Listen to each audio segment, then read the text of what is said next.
Si tu aimes et regardes la WWE, il y a de très bonnes chances que la vidéo que je vais te présenter aujourd'hui t'intéresse. Parce qu'on va une nouvelle fois visionner un podcast dans lequel je vais réagir aux conseils de superstars de la WWE. Et au menu du jour, on a un podcast avec Gunther et l'Undertaker qui vont nous partager un podcast dans lequel ils vont parler de plusieurs sujets qui sont reliés au catch. Et j'ai une certaine admiration et beaucoup de respect pour Gunther parce que quand je le regarde depuis le début de sa carrière à aujourd'hui, il a vraiment gravi des montagnes. Lui qui n'était pas destiné à finir à la WWE, qui a beaucoup évolué dans le circuit indépendant et qui aujourd'hui se retrouve au sommet de la WWE. Et d'une certaine manière, je m'identifie un petit peu à son parcours et à son histoire. Alors oui, certes, je n'ai pas la carrière exceptionnelle qu'il a, mais c'est plus dans le sens où c'est un Européen qui a quitté son pays natal, qui a quitté l'Europe pour le continent américain, pour pouvoir continuer à exercer sa passion qui est le catch. Et c'est exactement la même chose me concernant. C'est pour ça que j'ai beaucoup d'admiration et de respect pour le travail qu'il a accompli dans le passé, mais aussi le travail qu'il continue à effectuer aujourd'hui. Et c'est essentiellement pour ça que ça m'a poussé à te faire cet épisode aujourd'hui, parce que je suis vraiment intéressé et vraiment curieux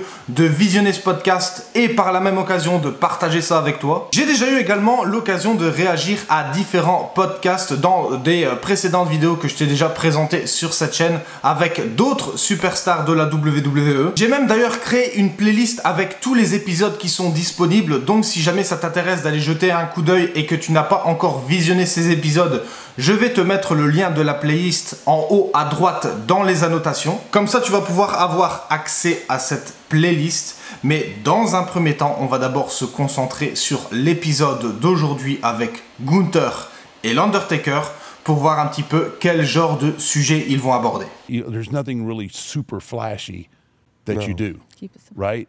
You are a storyteller. And at the end of the day, that is what we do more so than to be successful.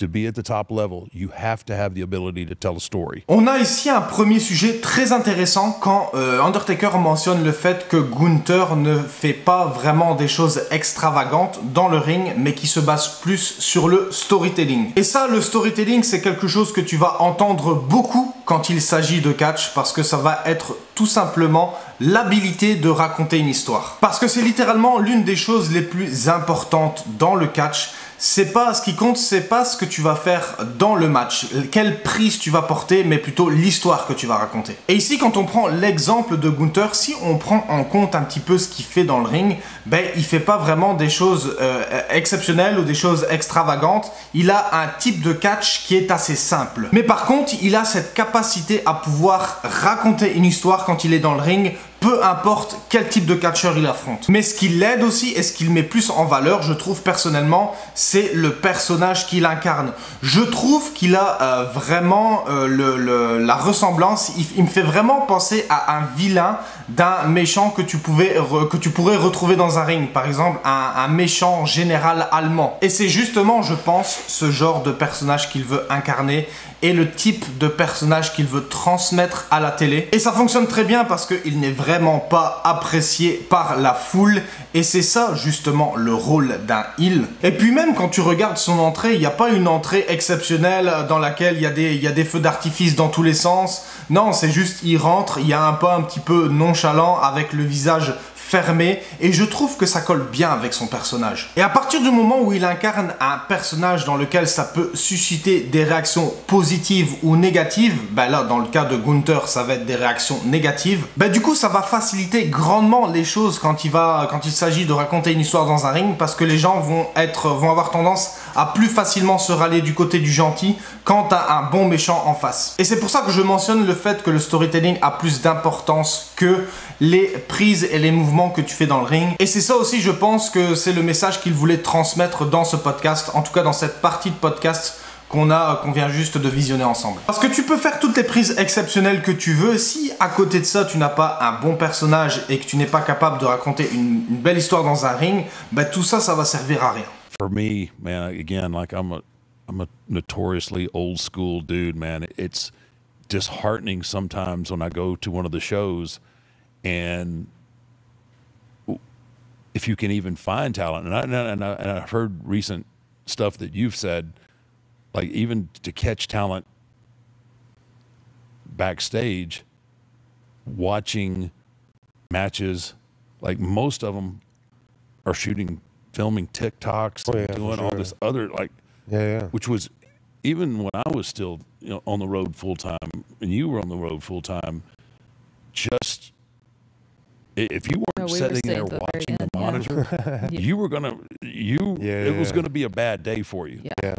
Un autre sujet sur lequel on va pouvoir se pencher, c'est quand l'Undertaker mentionne le fait qu'il faut regarder le show sur la télé, donc le petit moniteur parfois que tu peux retrouver dans les vestiaires, où tu as le show qui est diffusé. Et si j'en déduis de par rapport à ce qu'il a dit dans ce podcast, ça c'était quelque chose qui, durant son époque, qu'ils étaient obligés de faire parce que sinon ils allaient se faire réprimander par la direction et par les personnes qui sont plus haut placées. Et ça, je trouve malheureusement que c'est quelque chose qui a tendance à se perdre un petit peu de nos jours, et c'est quelque chose qu'on devrait garder et continuer à faire. Parce que le fait de visionner les combats du show, déjà premièrement ça va éviter les répétitions de prises dans chaque combat, et ça c'est pas anodin parce que c'est quelque chose qui peut se produire plus que qu'on ne le pense. Et ce qu'on veut éviter justement dans un show, c'est que les combats deviennent trop monotones et trop redondants parce que tu vois toutes les mêmes prises dans chaque combat. C'est justement en visionnant les combats qui sont diffusés sur la petite télé dans les vestiaires qui vont nous permettre d'éviter ce genre de problème. Alors parfois oui, ça peut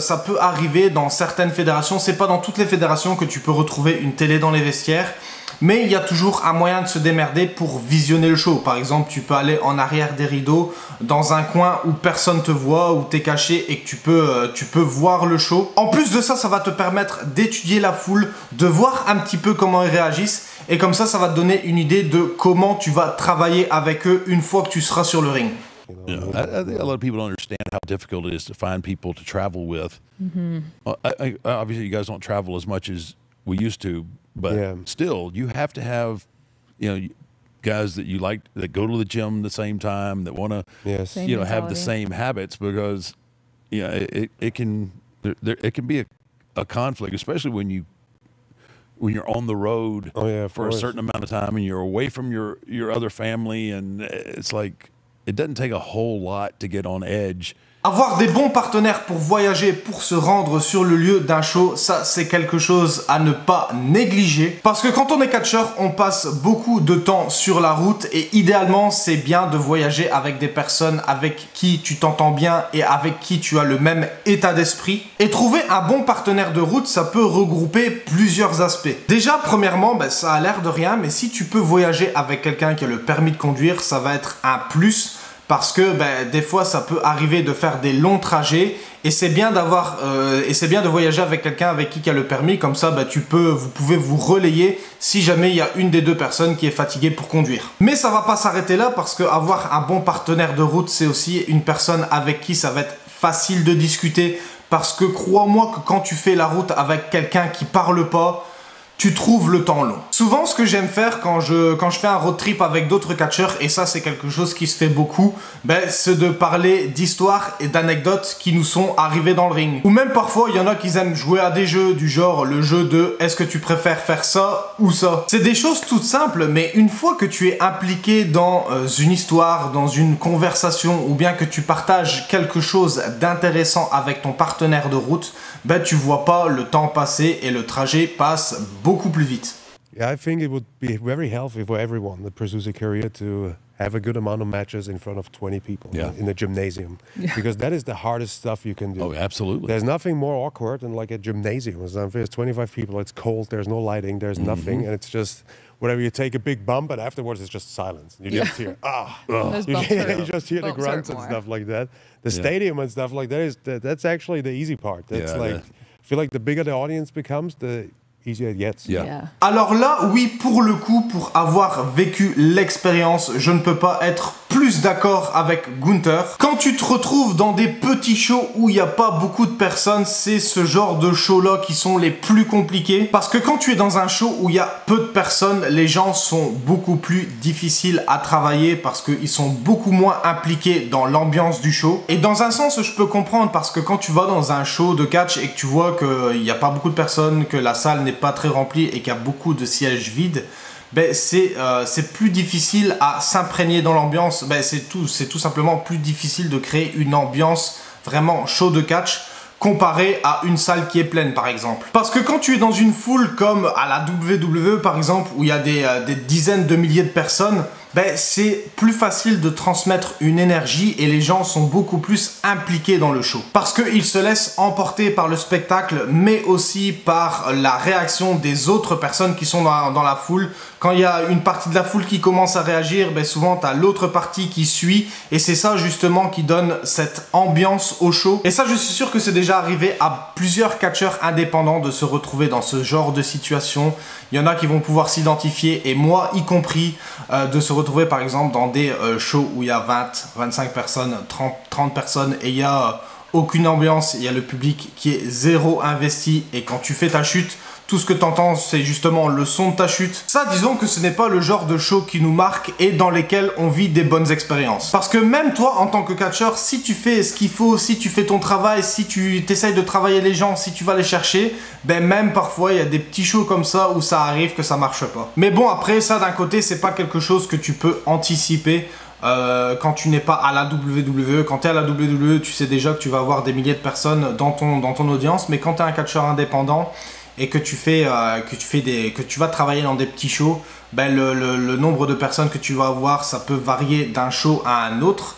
Et ça, ben, c'est quelque chose que tu dois prendre en compte aussi dans ton travail. Parfois, tu vas devoir adapter ton travail en fonction du type d'audience que tu vas avoir. Mais ce qu'il faut retenir là-dedans, c'est qu'il y ait 20 personnes ou 10 000 personnes. Nous, notre mission en tant que catcheur, c'est de donner la meilleure prestation possible, une prestation crédible pour les gens qui sont venus nous voir et qui ont déboursé de l'argent pour assister au show. I don't remember a lot, but I do remember the 400-mile drives to a basketball gym or a civic hall for 20 people, and just being happy to be able to get in the ring. But again, I was losing money to do. You know. But if you look back at that time, because at least for me, it is like I only have good memories to that time, kind of, because it's, I don't know, everything was pure around it. Everybody that was there wanted to be there. Yeah. Yep. Because nobody was a superstar. You know what I mean? There was no fame in it or anything like that. So everybody that was there wanted to be there. It was like, so I always look back at those times. It was, we say you drive somewhere and you basically losing money. Yeah. Just a little bit, even though if they pay gas, the little bit of money you make, you spend on food on the way home. Yeah, exactly. C'est dans ce genre de moment-là que tu vois que Gunther est un passionné et que son objectif, c'était d'être dans le ring, malgré le fait que c'était difficile de se faire payer. Surtout dans les petites fédérations indépendantes. Bon là, évidemment, j'imagine qu'il parlait de ça, de son époque, de la période dans laquelle il catchait dans les petites fédérations indépendantes. Parce que là, j'imagine qu'à l'heure actuelle, il doit être très bien financièrement et qu'il doit bien gagner sa vie. Mais avant d'en arriver là, il est passé par cette étape-là de catcher dans des petites fédérations indépendantes, là où il n'y avait pas beaucoup d'argent. Parce que là, on va être honnête, si on faisait ça pour l'argent, je pense que ça ferait longtemps qu'on aurait arrêté notre carrière. Comme par exemple ici, si je dois prendre l'exemple que Gunther a pris, tu sais, t'as ton essence qui est payée, t'as un petit cachet pour le combat, mais la plupart du temps, le cachet, il va être déboursé dans la nourriture que tu vas manger sur la route. C'est pour ça que si jamais je dois prendre mon exemple personnel, j'essaye un maximum de préparer de la nourriture à l'avance quand je pars pour un show de catch. Comme ça, ça m'évite justement de débourser le peu d'argent que je vais gagner dans un show dans la nourriture sur la route. Mais malgré tout, même en faisant ça, ça reste quand même très insuffisant par rapport si on doit prendre le ratio des risques qu'on prend pour pouvoir performer dans un ring, le risque argent et risque pour la santé ou risque pour notre corps. Le ratio n'est pas du tout équilibré. Mais bon, ça fait partie du jeu. Il y a très peu d'argent dans le catch indépendant. Bon, il y a des plus grosses fédérations indépendantes où il y a de l'argent, mais dans la majorité des petites fédérations indépendantes, il n'y a pas beaucoup d'argent, et ça, c'est quelque chose qu'il faut prendre en considération si jamais tu veux te lancer dans le catch. Fais-le d'abord premièrement pour la passion, et après peut-être que plus tard dans le futur l'argent viendra. C'est sur ce dernier sujet que ça va clôturer ce podcast entre l'Undertaker et Gunther. Franchement, j'ai trouvé que c'était vraiment un podcast très intéressant et qu'il y a plein de belles choses à en tirer. J'aime vraiment faire ce genre de vidéos dans lesquelles on peut apprendre plein de de choses de la part des catcheurs qui ont réussi. Mais ce qui est intéressant, c'est que c'est pas uniquement des conseils qui ont été partagés, mais c'est aussi des belles valeurs. Je te conseille d'ailleurs de visionner le podcast en entier si jamais tu veux t'intéresser d'un peu plus près sur la carrière de Gunther et de tous les autres sujets qui ont été abordés dans ce podcast. Je trouve que Gunther est un bel exemple à suivre, surtout pour les catcheurs indépendants qui veulent réussir dans ce business. Le catch, c'est un art dans lequel c'est difficile de se faire sa place.